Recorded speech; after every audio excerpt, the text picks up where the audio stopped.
Começando mais um Só React, rapaziada. Essa fase 4 aqui promete. Ah, Leandro, o que, é que você tá falando? Eu tô falando do documentário do Brasil Paralelo. É o Salvador, o dia que o medo mudou de lado. Eu já tô fazendo aí, já tem uma série aí de vídeos sobre esse documentário. Tá? Então, se você chegou aqui na fase 4, se você viu as outras, beleza. Se você não viu, volta no vídeo anterior a esse. E vai ver pra entender o que acontece daqui pra frente. Que tá esquentando o bagulho. Tá esquentando. Então já deixa o like, se inscreve no nosso canal e vem comigo pra esse vídeo. Valeu?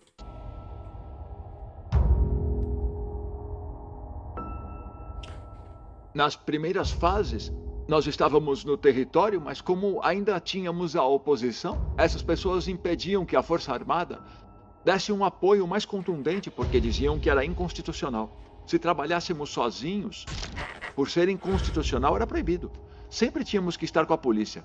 Mas na fase 4, nós identificamos as colônias onde as gangues eram mais fortes e começamos a chegar, como na fase 1, mas começamos a chegar e a ficar nos lugares. As pessoas não conversavam com a gente, nem olhavam pra gente. Alguém chegava, a gente falava com a pessoa e ela não respondia porque sabia que quando Porque sabia que podia morrer. saíssemos de lá, os bandidos matariam aqueles que tivessem sido vistos conversando com a Força Armada. E nós dizíamos isso às pessoas que não tivessem medo, porque não iríamos embora das colônias, ficaríamos ali. Então, começaram a chegar os serviços de comida por aplicativo. Começaram a chegar novamente. E isso foi uma grande vitória para El Salvador. Ou seja, estão chegando... Porra, o iFood não chegava lá, hein? Alô, iFood. Manda lanche. Não podia chegar, não podia ir iFood. Tô falando iFood como exemplo, tá, gente? Não sei qual é o serviço deles lá. Mas não chegava nenhum serviço, pô. E agora já tá chegando. para vender comida. Já tá chegando, não. Naquela época começou a chegar, né? Porque agora estamos em 2026 já, então aí estamos falando de 2021, então, né? Nesses lugares onde antes ninguém podia chegar. E então aconteceu uma coisa em março de 2022. As maras eram exércitos muito verticais, eram como um exército muito verticais. Eles recebiam ordens e executavam. Ou seja, o homicídio de qualquer pessoa era uma coisa aprovada pela cúpula das gangues. Ou porque não pagava a extorsão, ou porque tinha desafiado a gangue por qualquer motivo. Mas era uma ação autorizada. Só que nessa data, em março de 2022, a cúpula da Mara Salvatrucha promoveu algo que no jargão policial se chamava válvula de escape. E significa que qualquer um pode matar quem quiser. Era como bater na mesa. Era para demonstrar que eles tinham o poder. Porque eles perceberam que estavam sendo asfixiados pelo novo governo, que já não tinham as liberdades que tinham antes. El sábado se convirtió en el día más violento de la historia de El Salvador luego que se reportaran 62 muertes. Ah, porra, 62 mortes. Caralho. La respuesta del gobierno fue inmediata y miles de policías y militares se han desplazado en todo el país, en las comunidades que son acechadas por estos grupos criminales. E nesse sábado, que foi um horror, porque a cada 30 minutos acontecia um homicídio, a ordem ou a autorização para matar recaía sobre 400 pessoas. Então eles deram esse murro na mesa, mas não esperavam essa reação do governo.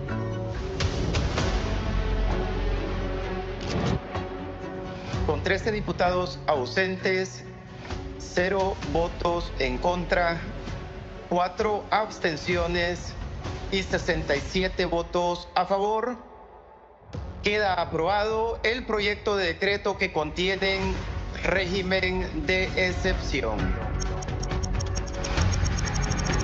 E aí nasceu o estado de exceção. Não iam permitir, como disse o presidente Bukele, não iam permitir mais nenhuma morte. E mais, ele disse aos chefes que estavam na prisão que se dessem uma ordem a essas gangues para assassinar qualquer salvadorenho, não iriam mais comer. Eles podiam protestar Mexeu na barriga, parceiro. Mexeu na barriga aí. nas Nações Unidas e onde quisessem. A ver cuánto tiempo duran sus homeboys ahí adentro. Te juro por Dios que no comen un arroz. Se você quer ganhar uma guerra como essa que nós estamos enfrentando, Tem que ter uma legislação que não seja o direito comum. É a aplicação mais rigorosa do jus ad bellum. Jus ad bellum é o direito, e eu acrescento, a obrigação dos estados de sair em defesa da população e do seu território quando são atacados. Só tivemos a coragem de aplicar o que era correto contra os grupos terroristas, porque as maras desde 2016 eram consideradas grupos terroristas. No sistema que nós recebemos, esses bandidos entravam e saíam. O que não sabiam é que cada vez que entravam e saíam, todos eles eram fotografados. Nós já tínhamos as fotos deles das vezes que entraram no sistema judicial. Caralho, um atrás do outro de perninha aberta, parceiro. Caralho. Entregamos 76 mil rostos com perfis completos às nossas forças da ordem. E depois, quando entrou o regime de exceção, foi muito contundente, porque a lei já nos dava permissão, não apenas para prendê-los em flagrante, mas também, só por serem de gangues, já poderíamos detê-los por esse delito. Então, se tínhamos 40 mil membros, o que tínhamos que fazer? Uma prisão para esses assassinos em série. Olha lá. É um bairro, irmão. É grande pra caralho. Centro de confinamento de terrorismo. E esse é o desenho conceitual original do Secote. Que seja o último lugar que vai ser visto em vida por esses assassinos em série. Putz! 35 anos, irmão. Caralho! Quantas pessoas você matou no total? Um número exato eu não me lembro, mas sim, na gangue você precisa cometer muitos homicídios para ficar bem dentro da organização.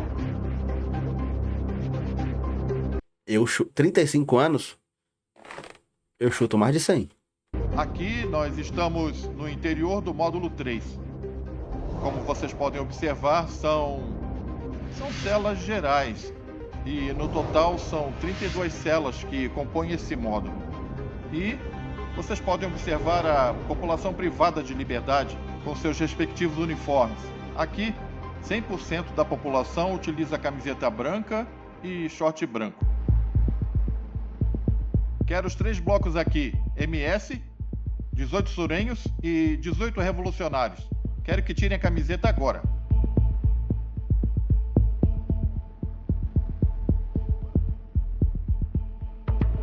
Os caras ficam de vitrine, mano. Pra reportagem, é brincadeira? Aqui temos membros da MS-13. Obviamente a tatuagem identifica todos eles, as letras. Vocês são de qual 18? Surenhos. Aqui temos outro bloco. São 18 surenhos. E, desse lado, os revolucionários. Aqui temos o bloco da população dos... Engraçado que ele mandou só o pessoal daqui da frente tirar a camisa, mas o pessoal lá atrás, ó, todo mundo tirou pra se amostrar. Revolucionários. No passado, esses sujeitos eram inimigos mortais, disputando o território nas ruas. Aqui, eles aprenderam a viver e a conviver nesse regime.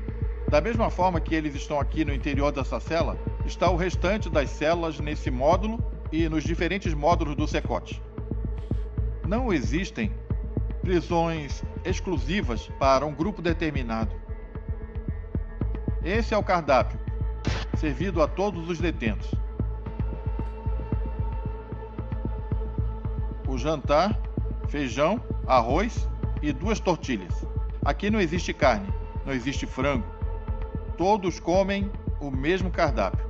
De acordo com a versão dada nas entrevistas pelo nosso senhor presidente, só quando forem solucionados os problemas do nosso país e na mesa da nossa família salvadorenha tiver um pedaço de carne e frango, pode ser, e depois disso tem um pouco de carne e frango para esses delinquentes. Caralho! Ou seja, a gente vai tentar resolver o problema da fome. Da fome não, né? mas o problema de proteína aqui do lado de fora, tá? E quando todo mundo tiver comendo carne, a gente vai ver a possibilidade de pensar se vai mandar aí para os presidiários do SECOT, Centro de Confinamento de Terrorismo.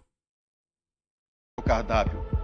E ele falar isso aí abertamente já é um absurdo, tá? Já é um absurdo. Nesse caso temos o Elmer Agostinho Cabeças Maravilhas, vulgo Sargento, membro da MS-13. Esse sujeito está condenado a 1.116 anos. Que isso? Como podem ver, é um sujeito completamente identificado com a estrutura a qual pertence. Tatuado no peito, no abdômen, nos braços e com aquilo que identifica a Mara Salvatrucha. As letras... E eles não estão nem aí, ele mostra mesmo e foda-se. Tô nem aí pra você. E a garra. Muito bem. Aqui temos Numan Gabriel Rodrigues Villanueva. Esse sujeito está envolvido em um dos casos de assassinato de 4 membros da Força Armada. O caso ocorreu em 10 de outubro de 2016. Foram privados de liberdade, depois torturados e posteriormente foram assassinados e deixados numa fossa clandestina. Realmente, quando nós estamos diante deles e vemos o histórico criminal deles, nós percebemos que o nosso esforço realmente valeu a pena. O SECOT serviu de infraestrutura para a fase 5, extração, inaugurada 8 meses após o decreto. Fase 5, extração. Cercar cidades e remover os criminosos remanescentes através de prisões em massa. Decreto do regime de exceção. A nova fase consistiu em cercos militares a grandes bairros e municípios, acelerando as prisões em massa e alavancando El Salvador à liderança isolada do ranking global de encarceramento. Atualmente, em sua fase 6, integração, um braço social com foco de longo prazo em pobreza e educação, o plano de controle territorial se consolidou como uma das mais eficazes iniciativas para a redução de homicídios já documentadas na história recente. Em 2025, El Salvador registrou índice de homicídios por 100 mil habitantes similar ao de países como França, Islândia e Suécia. Mais de 4 vezes menor que o dos Estados Unidos e mais de 14 vezes menor que o do Brasil. Há uma realidade extrema.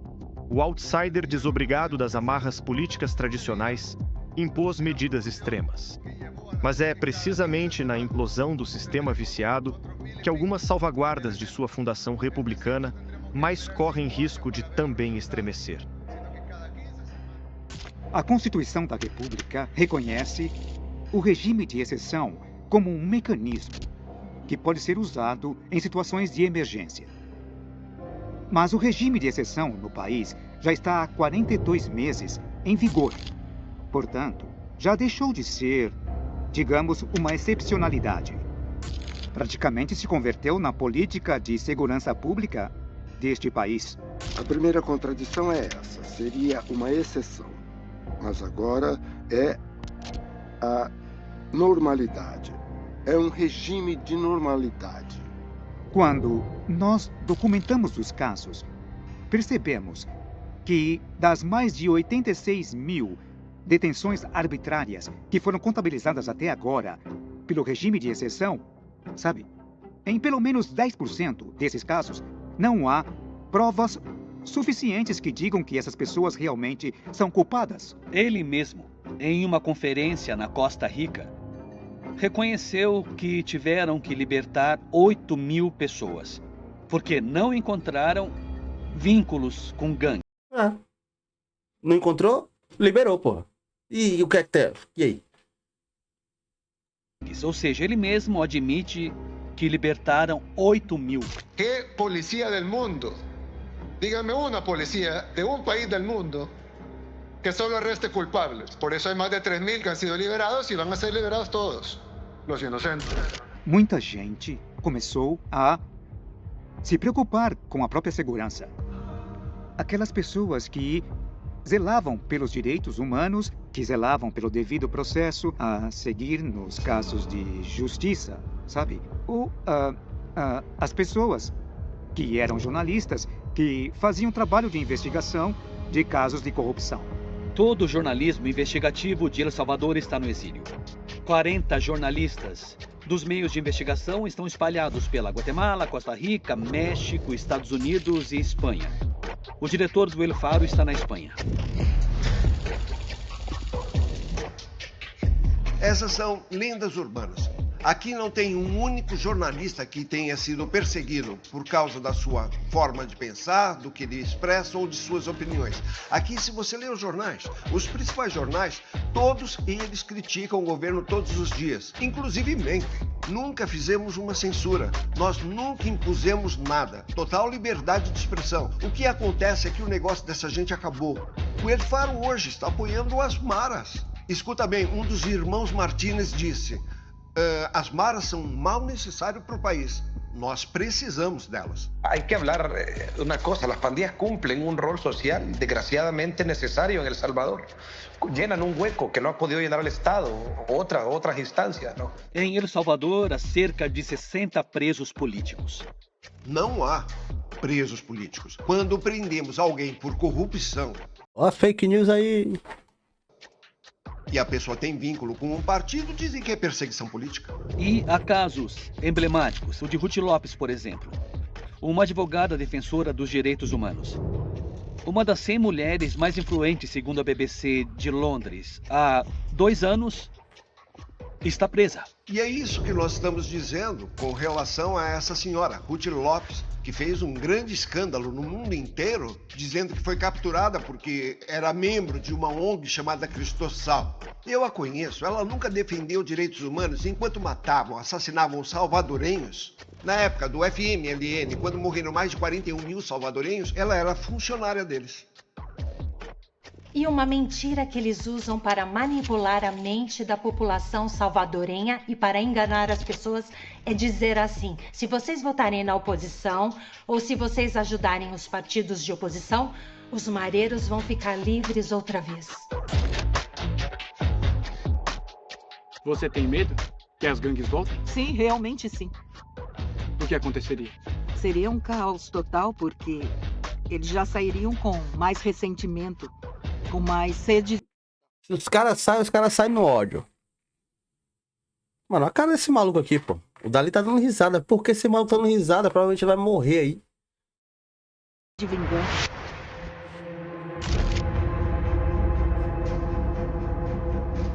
Estamos entrando no bloco de celas de isolamento. Sim. Nós temos 2 blocos de 6 celas. São 12 celas. A cela de isolamento tem uma infraestrutura completamente sólida, de concreto.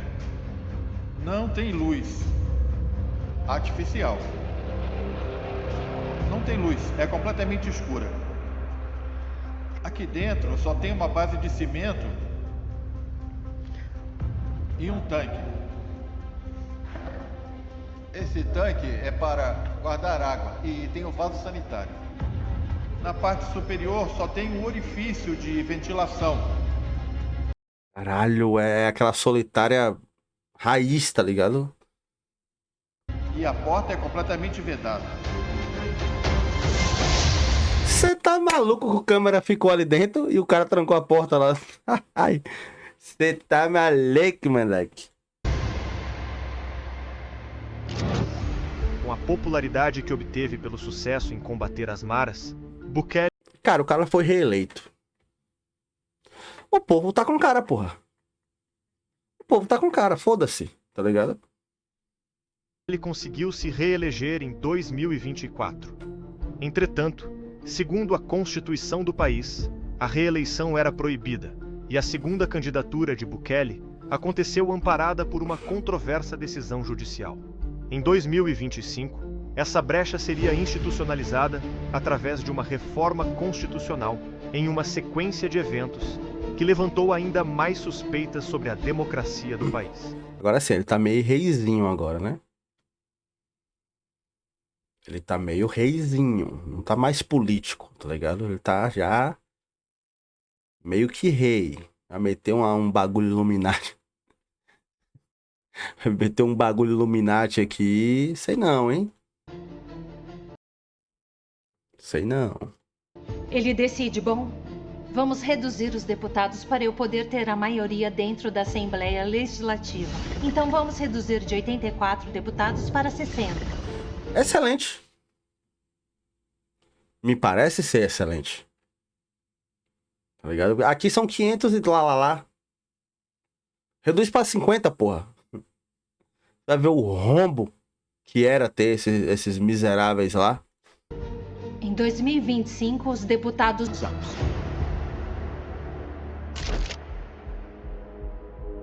Em El Salvador, no passado, diziam que existia uma democracia, que era mais fortalecida pelos meios de oposição. Mas ela não existia. Vivíamos uma ditadura no passado, a ditadura das gangues, a ditadura dos partidos políticos. O que acontece é que na modernidade, os líderes políticos se tornaram tão fracos que quando um presidente usa o poder que foi dado a ele legal e constitucionalmente, ele é chamado de linha dura, é chamado de ditador. Estamos muito perto de uma ditadura. O presidente não é um ditador, é um libertador. Se você observar, e curiosamente, nenhuma dessas organizações de fachada de criminosos de direitos humanos reconhece isso. Mas imagine só, nós temos um registro de mais de 80 mil detenções contra 117 letalidades, certo? Nossas forças da ordem executaram tão somente 117 assassinos em série. 117 assassinos em série que tentaram tirar a vida de algum membro das nossas forças da ordem. Então, quando você diz 80 mil contra 117, o que você vê aí? É como um resultado de DNA 99,988888, e isso quer dizer que nós respeitamos sim os direitos humanos e o mais sagrado deles, que é a vida. Eu nunca fui partidário do FMLN, por ser de esquerda. Do Arena, muito menos, sabe? E desse governo, muito menos ainda. Por quê? Porque, veja, eu aprendi ao longo de todos esses anos que a questão dos direitos humanos não tem a ver com direita, esquerda, rico ou pobre. Tem a ver com o centro desses 4 polos cardeais, que é a dignidade das pessoas, a dignidade humana. Porque estamos convencidos de que o que eles merecem é morrer na cadeia. E não morrer pelas nossas mãos. Mas o sistema foi desenhado de tal forma que eles vão morrer na cadeia.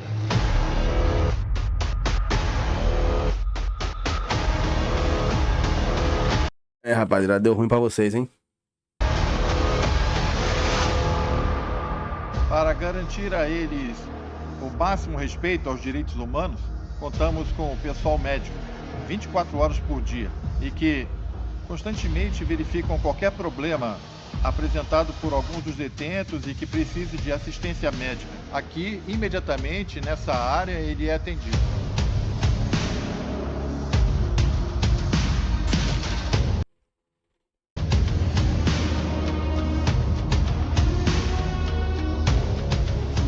Essas atividades se desenvolvem por 30 Que é isso? minutos. Depois de 30 minutos, eles voltam ao confinamento. E, além da atividade de calistenia, nós temos os grupos pequenos que também saem para fazer estudo bíblico. Eles têm assistência médica, têm direito à alimentação, têm acesso aos serviços básicos de água e luz. Vejo com tudo que esses sujeitos já fizeram, com essas barbaridades, esses delitos, com isso cada um pode tirar suas próprias conclusões. Mas a realidade é essa que vocês puderam documentar nessa tarde. Caralho.